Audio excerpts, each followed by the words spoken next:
The Truth Below, podcast episode 3.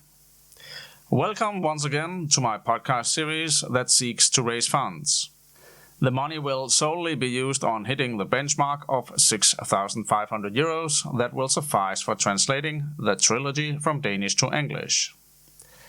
As a precursor for the novel's main theory, this podcast will treat a pivotal premise earlier than expected. Within the novel's fictional progression, the claim of the UAP orb and sphere's biological ancestry is only put forth quite late within the first 2 volumes.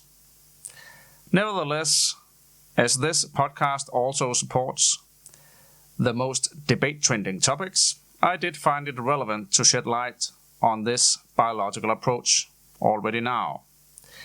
Therefore, the otherwise planned topic falls out of the topic list for now. And within the coming months, this list will be updated.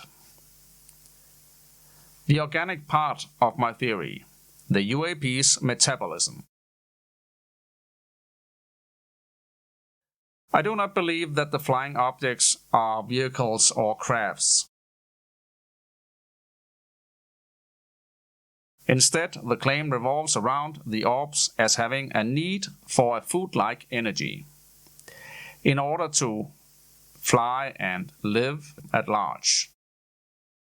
As such, the best comparison will be a bird with many and sometimes extreme capabilities. Their food. Many of my trilogy's arguments points in a very special direction. And without further ado, I suggest that they feed on isotopes. And the more energetic those elemental particles are, the more energy they can drain from a given isotope-saturated substance. This implies that I can set forth a radical premise, that UAPs nourish upon radioactive particles. Some of the most heavy particles are plutonium-238 and plutonium-239. And it is my thesis that UAPs get the best energy transfer, the most optimal food consumption, when they are feeding within a nuclear explosion. As such, when they are flying around in a nuclear explosive substance, a cloud, that is where they will get the most nourishing food. Further down the list of their preferred sorts of intakes, one will find the less energetic isotopes. Those will, for instance, be found inside magma in volcanic streams and underground lava flows, which is backing the notion of many UAP sightings near the seams of tectonic plates in Iceland, Italy, Chile, California, and Indonesia. How strong this particular correlation really is remains to be seen. But please stay tuned for future episodes that will seek to bring updates within this particular tangent. Past and recent parallels. Even further down the sorting of orb intake substances, one will find the minute yet relevant radiation that is being propagated from armor-piercing bullets. Although this may seem irrelevant, one should remember that such bullets contain tips that are enriched with uranium. As such, they can explain UAP sightings in a variety of settings. Without mentioning all of them, a certain subsetting seems to align with the last 2 years' incidents. The Truth Below aims at a certain and military effect where non-disclosed equipment is being moved around. Due to inclinations in security risk assessments, certain defense systems will more than often be relocated.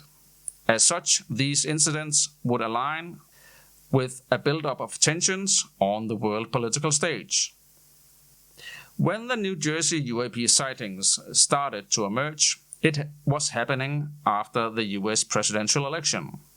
While Donald Trump had been subject to an assassination attempt, the likeliness of a build-up of military equipment would be large at locations he frequently visited.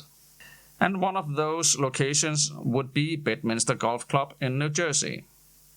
Who knows if crates of uranium-enriched bullets or even nuclear weapons were more prominent in that specific state, that they were more prominent after being relocated to those sublocations.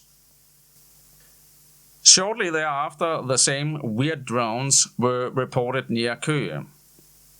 And as Russian interference had been experienced prior to the sightings, who knows if the Danish Navy vessels had been revamped with uranium-enriched bullets or shells.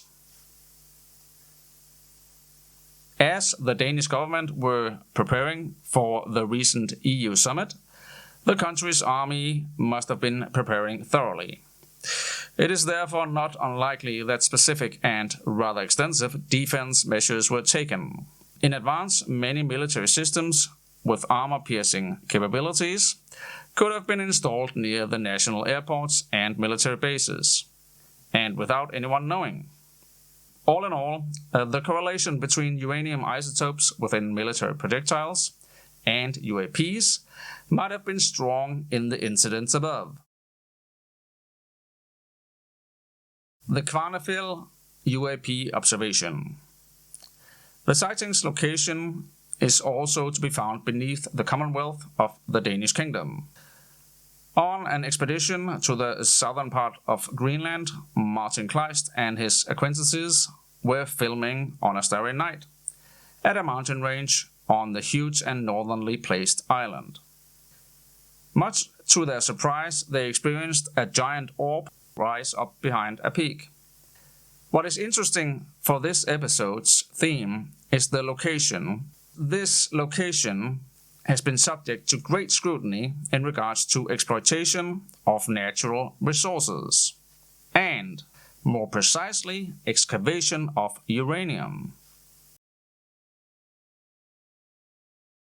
I hope you have enjoyed this episode's content. Please donate to this Patreon's cause.